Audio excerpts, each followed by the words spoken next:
Assalamualaikum warahmatullahi wabarakatuh.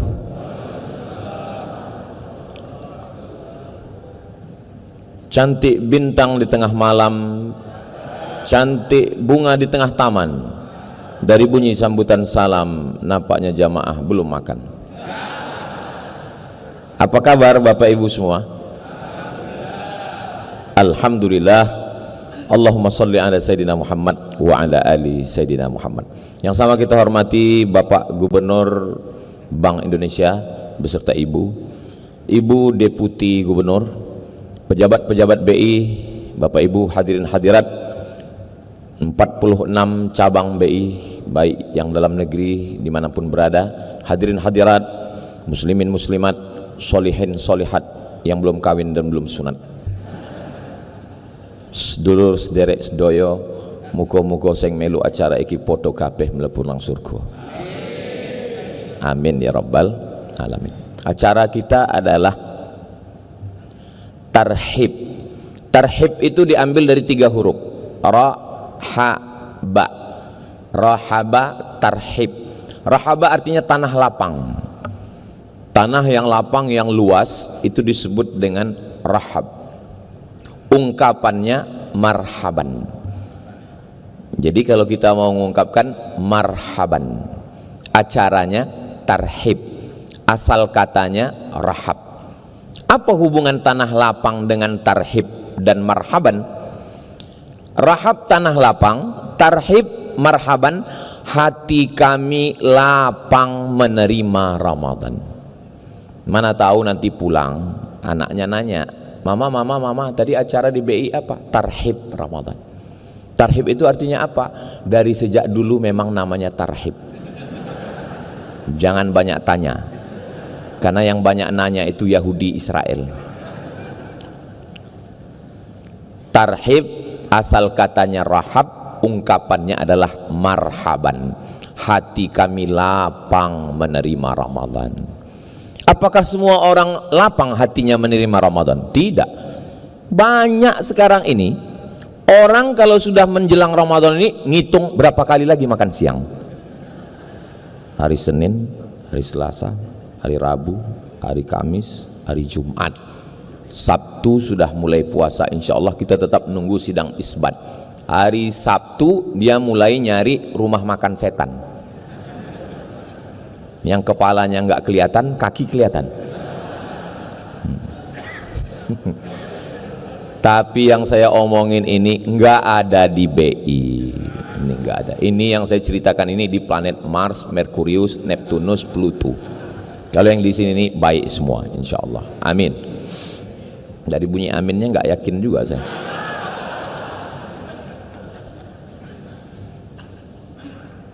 Marhaban ya Ustaz Abdus Somad, hati kami lapang menerima Ustaz.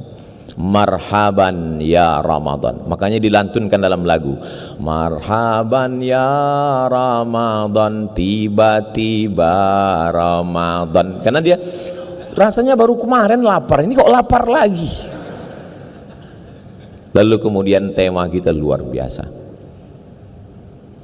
memperkuat spiritual. Yang kelihatan itu disebut dengan material, yang tidak kelihatan itu disebut dengan spiritual. Kelihatan materi. Makanya kalau ada perempuan dia maunya yang kelihatan aja, mobil, rumah, uang, itu disebut dengan cewek materi. Itu diambil dari kata material. Kalau ada suami yang selalu ngomong cinta tapi nggak pernah ada buktinya, itu namanya suami spiritual. Karena cinta itu nggak kelihatan.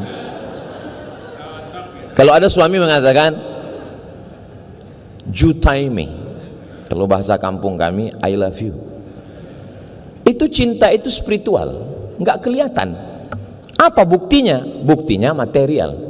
Maka mesti seimbang antara spiritual dengan material. Innallaha la yanzuru ila ajsamikum. Allah tidak melihat bentuk tubuh kamu. Seandainya Allah melihat bentuk tubuh, tentu binaragawan lebih dulu masuk surga.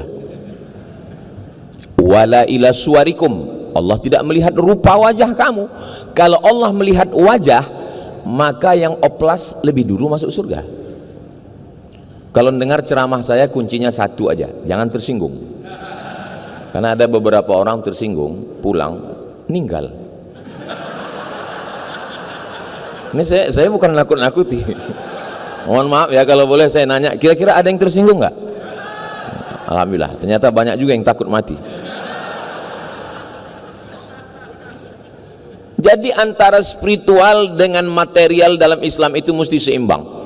Innallaha la yanzuru ila ajsamikum, Allah tidak melihat wajah kamu, material. Wala ila suwarikum, Allah tidak melihat badan kamu, material. Walakin yanzuru ila qulubikum, Allah melihat hati kamu, spiritual. Tapi jangan gara-gara tausiah Ustaz Somad siang ini, besok masuk kantor nggak mandi, nggak cuci muka. Langsung Pak Gubernur nanya, ini penampilannya kok begini? Yang penting hati kolbu kita, Pak Gubernur. Makanya ketika kita bercermin melihat wajah, coba lihat, perhatikan. Allahumma kama hassanta khalqi, sebagaimana engkau perbaiki khalqi, materialku, fahassin khuluqi, perbaikilah spiritual.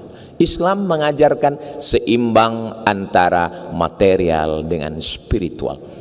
Kenapa Ramadan ini temanya spiritual? Karena di antara semua ibadah 5 rukun Islam, yang paling tinggi tingkat spiritualnya adalah puasa. Kita cek satu-satu. Syahadat itu material, kelihatan. Selesai sholat Jumat ini, tolong Bapak Ibu jangan dulu pulang ke rumah, karena ada saudara kita yang akan masuk Islam mu'alaf. Didengar, mulutnya kelihatan. Asyhadu an la ilaha illallah wa asyhadu anna Muhammadar Rasulullah. Tingkat material lebih besar daripada spiritual. Sholat materialnya kelihatan. Allahu Akbar, suara terdengar. Bismillahirrahmanirrahim, material lebih besar. Zakat apalagi, uang, zakat mal, zakat gaji, pendapatan, zakat beras, zakat makanan, kelihatan. Haji apalagi kelihatan. Store 2025, berangkat 2055, meninggal 2051. Tiap tahun selamatan. Ketemu di bank, nyetor ONH, iya. Mau berangkat haji, iya. Istri suami ikut? Enggak, alhamdulillah. Karena kalau kita sebut satu keluarga, langsung kumat jantung, mati. Artinya apa? Ada spiritual yang tersembunyi. Ibadah yang paling besar tingkat spiritualnya adalah puasa. Makanya tadi ketika Bapak Ketua Panitia membacakan hadis riwayat Abu Hurairah, as-saumu li wa ana ajzi bihi, puasa itu milikku. Kenapa Allah menisbatkan puasa kepada dirinya? Karena tingkat spiritual yang paling tinggi adalah puasa. Mohon maaf Pak Ketua Panitia, tadi ketika beliau tampil ke depan membacakan hadis, dalam hati saya, ini penceramahnya kok 2 orang hari ini. Saya udah 2 kali kena prank ini di BI. Tadi begitu tadi adik-adik kita yang suaranya luar biasa, itu saya sangka diundang dari luar pemain naturalisasi. Ternyata pegawai BI juga. Ketua Panitia juga menyampaikan sambutannya, membacakan hadis. Masya Allah, tabarakallah. Makanya penceramah kalau datang ke BI ini mikir 2 kali. Saudaraku yang dimuliakan Allah Subhanahu wa ta'ala, dimulai spiritual itu ditajamkan dari mulai niat. Niat itu letaknya di sini. Kata Imam Jalaluddin Abdurrahman As-Suyuti, mahallun niyati al-qalbu, letak niat adalah qalbu. Nama kitabnya Al-Ashbah wan Nazair. Enggak Pak Ustadz, niat itu letaknya di sini. Nawaitu sauma ghadin an ada'i fardhi syahri Ramadan hadhihi sanati lillahi ta'ala. Mulut hanya menguatkan hati. Kalau hati sudah kuat, mulut enggak perlu. Makanya kalau ada istri yang nyuruh suaminya mengucapkan I love you, itu artinya kurang kuat di sini, minta di sini. Kalau yakin dia nggak perlu. Suami-suami jangan berkecil hati, karena menurut survei 90% suami di Indonesia tidak mengucapkan I love you kepada istrinya. Karena memang suami banyak yang malu. 90% mereka lebih banyak mengungkapkan itu ke istri orang lain. Tapi bukan di BI. Di BI ini baik semua. Kan kelihatan dari wajahnya orang-orang soleh semua. Ustaz tahu dari mana? Dari senyumnya yang lepas itu. Itu senyum yang lepas, itu material. Bahwa spiritualnya juga lepas. Orang kalau terkunci di dalam, senyumnya juga terkunci, nggak bisa lepas. Saya beberapa tempat itu ceramah, saya pancing dengan pantun, nggak bisa lepas. Ketawanya terbatas. Nggak bisa lepas. Tapi ini Masya Allah.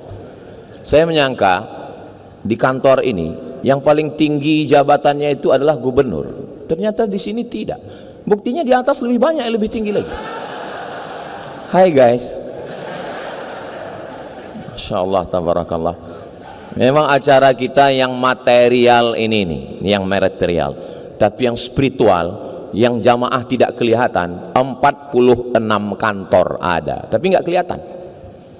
Jadi kalau yang ngikuti acara pengajian itu offline langsung, itu surganya juga offline.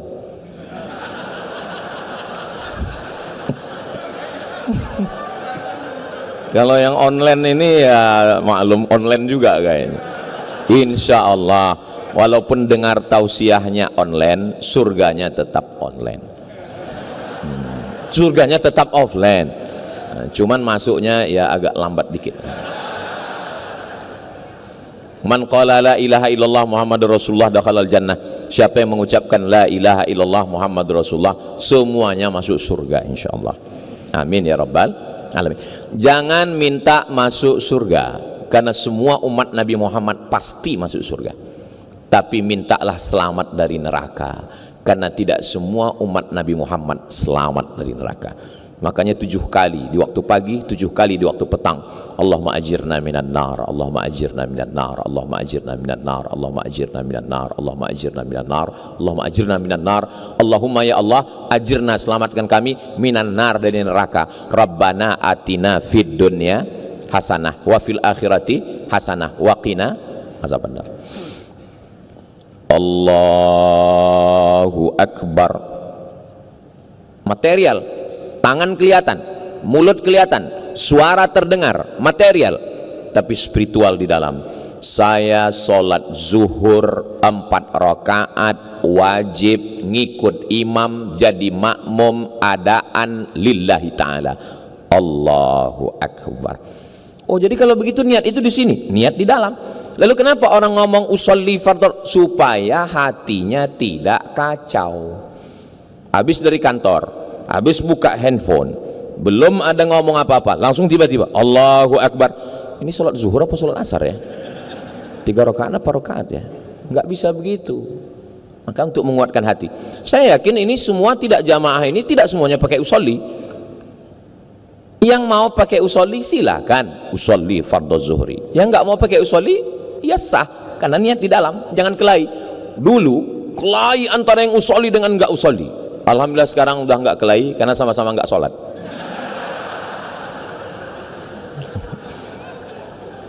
Ini tidak ada di BI, tempat lain. Di dalam niat itu terkandung spiritual yang mendalam. Saya puasa, ada orang puasa karena ingin kebal, ada orang puasa karena ingin kaya, ada orang puasa karena ingin jatuh cinta sama perempuan, cinta ditolak, dukun bertindak, akhirnya puasa. Untuk apa? Pelet. Miskin susah melarat, puasa. Untuk apa? Babi ngepet. Disakiti orang, terzolimi, teraniaya, mau ngebalas, puasa. Untuk apa? Santet. Santet, pelet, babi ngepet. Pakai puasa. Dalam Islam bukan.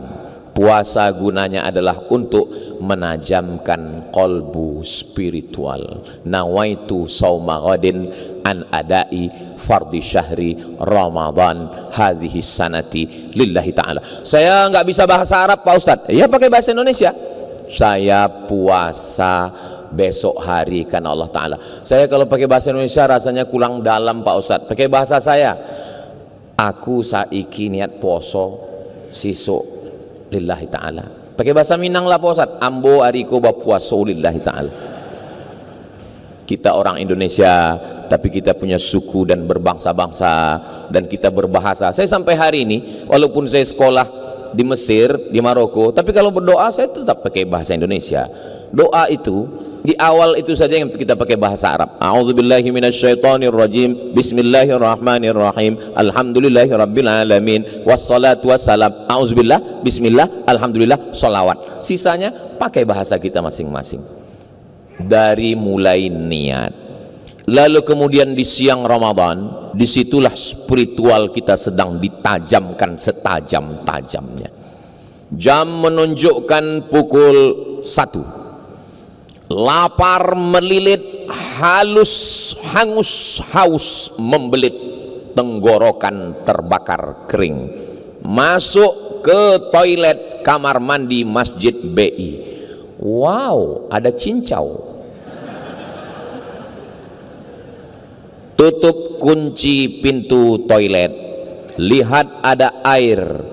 Andai ada pegawai karyawan yang memasukkan air ke mulutnya, jangankan satu teguk, satu ember, nggak ada yang tahu. Tapi kenapa dia tidak melakukan itu? Dia sedang ditajamkan spiritual. Saya sedang bersama dengan Allah. Padahal kalau dia mau, dia teguk itu air banyak-banyak, habis itu keringkan bibir, keluar dari kamar mandi, miringkan kepala, gaya agak mati. Bisa aja, tapi dalam hatinya menolak, nendang rasanya. Saya munafik, saya bohong. Coba perhatikan nanti waktu bulan puasa. Kumur-kumur memasukkan air ke mulut sekali, ludahnya sampai 5 kali. Padahal air itu sekali ludah sudah keluar. Kenapa? Ada rasa takut kepada Allah Subhanahu wa ta'ala. Siang-siang lagi nyantai, tugas lagi ringan, tiba-tiba ada yang nelpon. Mbak, teh, katanya suami si anu, anak si anu, kamar si anu, anak si anu, suami si anu, kabar si anu, gimana kabarnya? Shh. Jangan bicarakan aib orang lain. Kenapa? Kita sedang puasa, tajam spiritualnya. Terus ngobrol kita ini gimana? Nanti habis maghrib kita lanjutkan.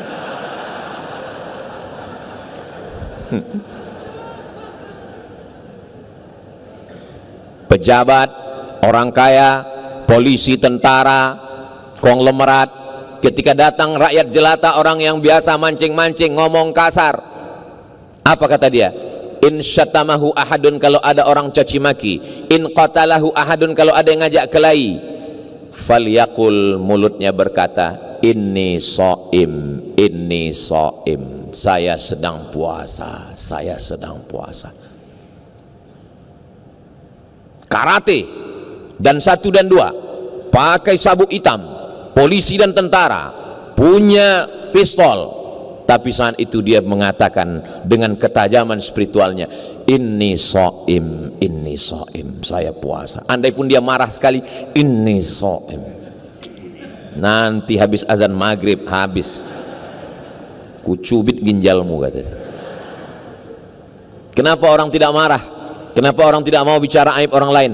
Kenapa orang tidak mau satu tetes air menetes? Karena spiritual yang tajam. Bayangkan, coba kita bayangkan, spiritual yang tajam di siang Ramadan itu kalau dibawa ke 11 bulan berikutnya, apa yang terjadi? Inspektorat Jenderal bubar, Badan Pengawas Keuangan istirahat, KPK agak ringan bebannya sedikit. Begitulah tajamnya spiritual. Lalu kenapa umat Islam terbesar di dunia Kenapa kita tidak bisa menajamkan itu? Karena Ramadan tinggal Ramadan. Apakah Allah yang kita sembah di Ramadan itu berbeda dengan Tuhan yang kita sembah di Syawal? Sama. Allah la ilaha illa huwa. Allah kita satu. Qul huwallahu ahad. Allahu, itu dia. Allahus samad. Allah tempat meminta. Terus yang ceramah ini namanya Abdus Somad, hamba Allah. Jadi jangan nanti siapa yang ceramah tadi? Allah. Allahus Somad, Allah tempat meminta. Kalau yang ceramah ini Abdus Somad, hamba Allah. Hamba artinya orang yang tidak punya apa-apa, bukan apa-apa dan bukan siapa-siapa. Itulah dia hamba. Tapi kemudian ketika nama itu disandingkan dengan Allah, dia menjadi mulia. Maka nama yang paling mulia adalah nama orang yang rendah, hina, nggak punya apa-apa, jadi mulia karena Allah. Abdullah, Abdurrahman, Abdurrahim, Abdus Somad. What is in a name? Apalah arti sebuah nama? Dalam Islam nama adalah doa. Apakah nama mesti bahasa Arab? Enggak. Gunakanlah pakai nama-nama, pakai bahasa apapun selama nama itu baik. Saya pengalaman selama jamaah, selama jadi ustadz, selama jadi dosen, banyak sekali nama yang macam-macam. Pas lagi baca absen, nama Camry. Wah, ini merek sedan ini. Kok bisa nama kamu merek mobil? Saya lahir 17 Agustus Pak Ustadz. Terus apa hubungannya? Camry maksudnya kemerdekaan Republik Indonesia. Mantap, cinta tanah air, NKRI harga mati. Cuman biar nampak di belakangnya mungkin Ahmad Camry, Muhammad Camry, ya, bagus, nggak apa-apa. Sekarang banyak orang buat nama anak itu pakai cocokologi, dicocok-cocokkan. Nama suami Sulaiman, nama istri Toyibah, nama anak Letoy. Mohon maaf Pak, jangan sampai tersinggung kalau ada. Saudaraku yang dimuliakan Allah Subhanahu wa Ta'ala, kira-kira lebih banyak yang material atau yang spiritual? Kalau saya nanya, jamaah jangan merasa tertekan, stres, galau. Saya termasuk penceramah yang nggak suka menekan, nakut-nakuti jamaah. Jadi kalau dalam ceramah itu nanti saya ada nanya, diam aja, nanti saya jawab sendiri. Apakah manusia itu lebih banyak material atau spiritual? Lebih banyak. Nggak usah dijawab, saya jawab sendiri. Lebih banyak spiritual. Karena yang material ini, tulang, daging, kuku, bulu, dari ujung kaki sampai ujung rambut, itu semuanya binasa dimakan cacing tanah. Bapak, ibu, pejabat, kaya, miskin, ustadz, semuanya berasal dari tanah. Berjalan di atas tanah, masuk lubang tanah, dimakan cacing. Masa iya kita ini semua diciptakan dari tanah Pak Ustadz? Iya. Kalau memang betul kita diciptakan dari tanah, kok sifatnya beda-beda? Iya, sesuai dengan perbedaan tanah. Itu teman saya itu Pak Ustadz, semua beban hidupnya diserahkan ke saya. Mungkin dia diciptakan dari tanah longsor.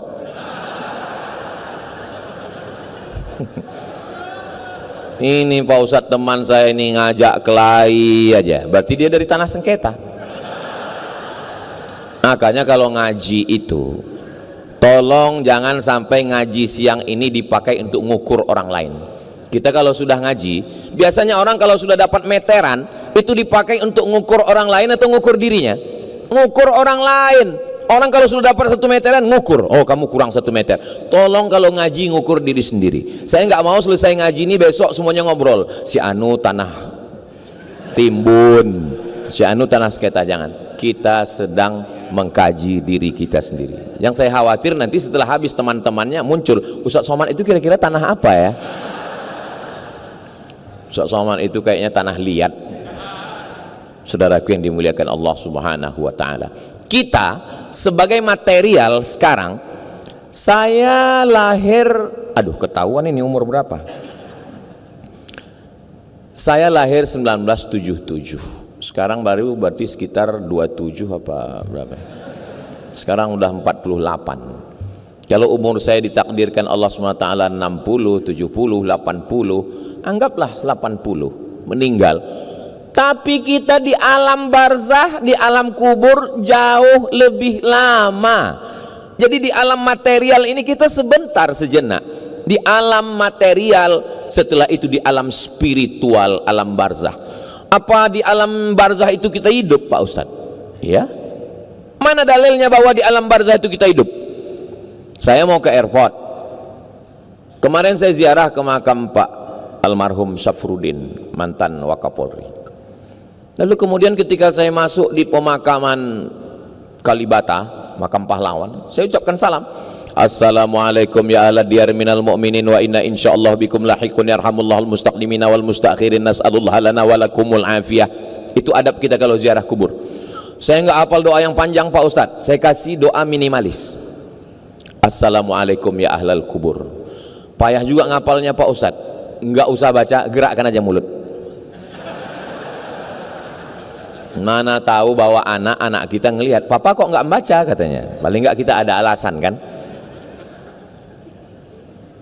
Tolong nanti menjelang Ramadan yang ada tradisi ziarah kubur itu lihat pamflet, baleho, banyak yang tempat itu nggak ada tata cara adab. Tolong print kan, buatkan baleho setengah seperempat ini adab-adab ziarah kubur, mengucapkan salam, kirim Al-Fatihah, panjang waktu baca Yasin. Karena ini kalau tidak dijelaskan banyak orang sampai ke makam ambil handphone, selfie, update status, pulang. Kita itu menunjukkan bahwa alam barzah walaupun dagingnya, tulangnya, kukunya sudah menyatu dimakan tanah, tapi dia tetap hidup di mana? Spiritual, yang disebut dengan roh. Apakah orang-orang barat, Amerika, Eropa itu percaya kepada spiritual? Ya. Dari mana Ustaz tahu orang barat itu percaya spiritual? Ketika kapal akan tenggelam di tengah laut, dia akan memakai obor, dia akan pakai bendera, minta tolong ke helikopter. Apa kata dia? SOS. Apa itu? Save our soul. Soul adalah spiritual, roh. Seandainya mereka tidak percaya kepada roh, tidak percaya kepada kolbu, tidak percaya kepada spiritual, mereka akan mengatakan save our body, selamatkan badan kami. Kita sebagai orang Indonesia, terlepas dari agama apapun, kita percaya kepada spiritual. Mana buktinya? Dalam lagu kebangsaan Indonesia Raya, bangunlah jiwanya, bangunlah badannya untuk Indonesia Raya. Lebih dulu spiritual atau material? Saya jawab sendiri. Lebih dulu spiritual. Bangunlah jiwanya, barulah bangunlah badannya. Karena badan ini hanya cangkangnya. Bagaimana cara menajamkannya? Ditajamkan dengan Ramadan 30 hari. Cara menajamkan yang kedua, ditajamkan dengan zikir. Saya selalu berzikir Pak Ustadz, subhanallah, subhanallah, subhanallah. Itu bukan zikir, itu nyebut. Kalau istri saya ngingat saya, bagaimana cara dia mengingat saya? Apakah disebutnya somat, somat, somat, somat? Itu nyebut. Kalau ingat itu dalam diam. Ingat itu dalam diam di dalam. Tapi kita mesti mengungkapkannya lewat lisan. Bacaan itu membantu kita. Subhanallah, subhanallah, subhanallah. Mulut nyebut, hati ngingat. Jangan sampai mulut subhanallah, subhanallah, subhanallah, hati ngingat. Ini THR cair apa enggak? Itulah mesti ada koneksi antara kolbu dengan lisan. Makanya kata Nabi SAW, ala fil jasadi mut'ah. Di dalam jasad dari ujung rambut sampai ke ujung kaki ini ada satu gumpal, ada satu kepal, sesuai dengan sebesar gumpalan tangan saya. Jadi saya kebetulan tangan saya sebesar ini, jantung saya pun sebesar ini. Berdegup, berdetak di jantung sebelah kiri, 2 jari di bawah. Terasa itu degupnya. Itu yang normal. Kalau yang nggak normal, biasanya jantung itu tidak normal karena 2. Yang pertama jatuh cinta, yang kedua jatuh tempo. Yang nakal itu kolesterol, bukan. Yang nakal itu diabetes gula darah, bukan. Yang nakal itu adalah karbohidrat, bukan.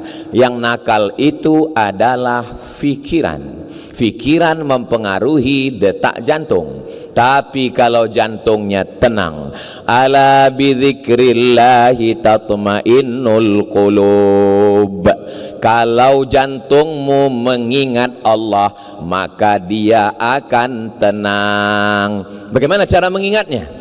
Bangun tengah malam, matikan TV, matikan kipas, matikan handphone, matikan semua, duduk dengan tenang, terdengar suara jantung. Itulah diiringi dengan kalimah Allah, Allah, Allah, Allah, Allah, Allah, Allah, Allah, Allah, Allah, Allah, Allah, Allah, Allah, Allah. Tidak bersuara, karena zikirnya di dalam.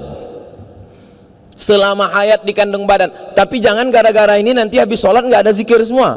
Assalamualaikum warahmatullahi wabarakatuh semua. Kamu kenapa nggak berzikir? Zikir itu dalam kolbu, kata Ustaz Somad. Nanti saya yang kena. Kita tetap subhanallah, subhanallah, walhamdulillah, wala ilaha illallah, wallahu akbar, wala haula wala quwwata illa billahil aliyyil azim. Menajamkan spiritual dengan zikir. Orang berzikir di masjid biasa, berzikir ketika di samping Ka'bah, subhanallah walhamdulillah wala ilaha illallah wallahu akbar, biasa. Di mana baru nampak zikir?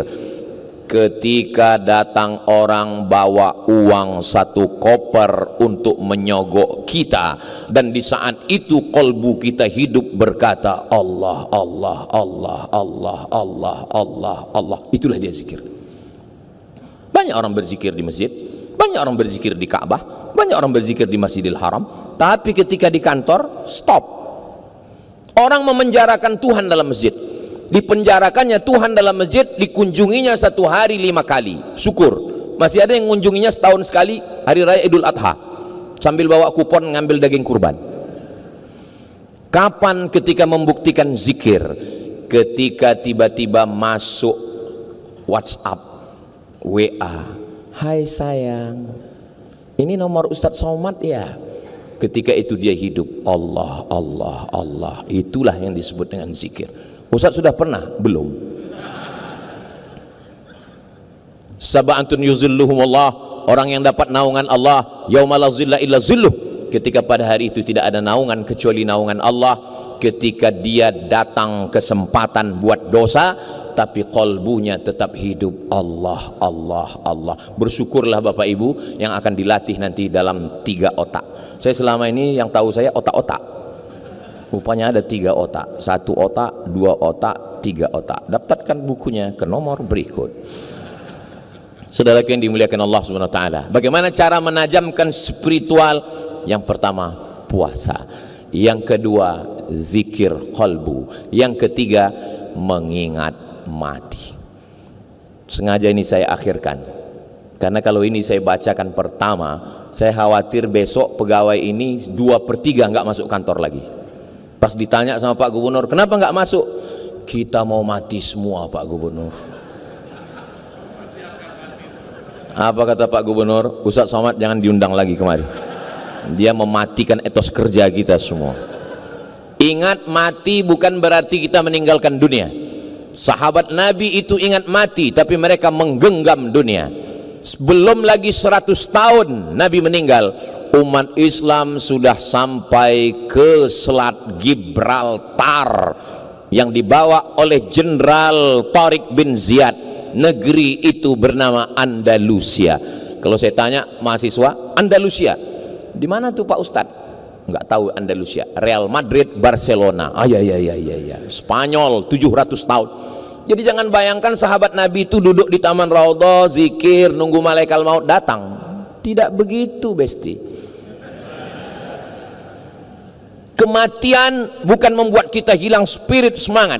Kematian menajamkan spiritual. La tuftahannal Konstantiniyah, kata Nabi, kamu akan menguasai Konstantinopel. Jangan katakan Nabi itu, ya udahlah dunia ini kita tinggalkan, kita mau mati aja semua. Saya nggak mau begitu. Tolong ceramah ini jangan dipotong 5 menit hanya nonton di TikTok. Tonton utuh di channel Ustadz Abdul Somad Official, subscribe, like, share, and comment.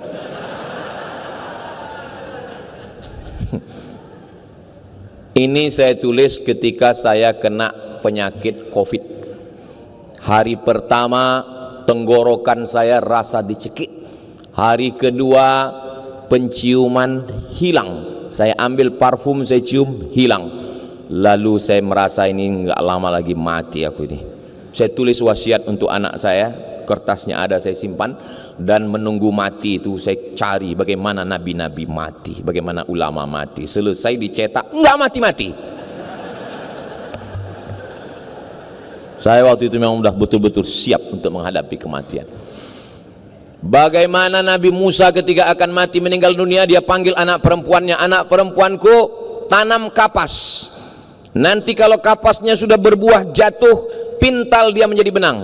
Benangnya engkau tenun menjadi kain, jual kainnya. Lebih baik engkau nanam kapas menjadi benang, benang jadi kain, kain kau jual daripada menjual harga diri, karena kau akan diminta tanggung jawab di hadapan Allah. Kenapa yang dia pesankan anak perempuan? Mudah-mudahan bapak ibu yang punya anak perempuan dijaga Allah subhanahu wa ta'ala. Man ala thalatha banatin, siapa yang punya 3 anak perempuan, fa'addabahunna, dia jaga dengan baik, wa zawwajahunna, dia nikahkan dengan orang baik-baik, wa ahsana ilaihinna, dia buat baik sampai mati, falahul jannah, dia masuk surga. Di antara bapak ibu yang punya 3 anak perempuan sudah punya kunci surga. Yang baru punya 2 tambah lagi. Ustaz Somad belum punya anak perempuan. Saudaraku yang dimuliakan Allah subhanahu wa ta'ala. Lalu kemudian Nabi Muhammad sallallahu alaihi wasallam berada di atas pangkuan Sayyidatuna Aisyah. Lalu kemudian apa kata Nabi SAW? As-salah, as-salah, jangan tinggalkan salat, jangan tinggalkan salat. Wa ma malakat aimanukum, perempuan hamba sahaya, budak, waktu itu itulah makhluk yang paling lemah. Jangan aniaya orang. 2 pesan Nabi menjelang kematian. 1, sholat kepada Allah. 2, jangan zolimi orang. Bagaimana dengan Abu Bakar Siddiq? Abu Bakar Siddiq berpesan, nanti kalau aku mati kuburkan aku dekat Nabi, bawa jenazahku, ucapkan salam ke pintu makam Nabi. Kalau terbuka pintunya, masukkan jenazahku. Kalau pintunya tertutup, bawa aku ke pemakaman Baqi. Panjang umur, sehat badan, mudah-mudahan kita nanti umroh akbar bersama Ustaz Abdul Somad. Ongkos tanggung masing-masing. Begitu Abu Bakar Siddiq radhiyallahu anhu meninggal, dibawa jenazahnya ke pintu makam Nabi, diucapkan salam. Assalamu alayka ya Rasulullah, assalamu alayka ya Habiballah, assalamu alayka ya khaira khalqillah, assalamu alayka ya safwatallah. Jatuh gemboknya, terbuka pintunya. Dimakamkanlah Abu Bakar Siddiq di samping makam Sayyidina wa Maulana Muhammad sallallahu alaihi wasallam. Lalu kemudian bagaimana? Di sini tidak hanya cerita tentang orang yang baik-baik. Ada satu panglima perang Ats-Tsaqafi, ulama dia bunuh, sahabat Nabi dia pukul, dia hinakan. Bagaimana Allah membalas dia? Mengerikan. Jangan kemana-mana, kita lanjutkan setelah yang satu ini. Biasa kalau di TV gitu. Bagaimana Allah membuat dia sakit. Dia sakit di dalam badannya ini tidak tertahankan. Datang sahabat Nabi namanya Anas bin Malik. Kata dia kepada Anas bin Malik, wahai Anas bin Malik, engkau sahabat Nabi, doamu terkabul. Aku tidak minta engkau berdoa supaya aku sembuh. Jangan doakan aku sembuh, doakan aku cepat mati, aku sudah tidak tahan. Maaf, beribu maaf. Diambil daging sepotong, dimasukkan ke anusnya, ditarik pakai benang, baru ditarik pakai benang, itu ulat-ulat sudah lengket di dalam daging itu. Begitulah dia tersiksanya sampai akhirnya dia mati. Apa kata dia? Ya Allah, aku meminta kepadamu supaya matikanlah aku, saking tidak tahannya. Mudah-mudahan kita semua melewati ini dalam keadaan husnul khatimah insyaallah. Tadi saya diberikan waktu, Ustadz 40 menit sampai pukul 2 sudah selesai. Alhamdulillah. Nanti di masa akan datang kita bahas dalam waktu yang lebih panjang lagi insyaallah. Menangkap puyuh di Bukit Selasih. Thank you dan terima kasih. Di akhir majelis mari kita sama berdoa kepada Allah, mudah-mudahan kita diberikan istiqomah iman dan Islam, mudah-mudahan keluarga kita sakinah mawaddah warahmah, anak-anak kita semuanya soleh dan solehah, spiritualitas kita sebagai pemimpin, sebagai pegawai, sebagai keluarga semuanya ditajamkan sehingga badan kita pun mengikut panglima hati yang ada di dalam. Al-hadhihi niyah al-fatihah.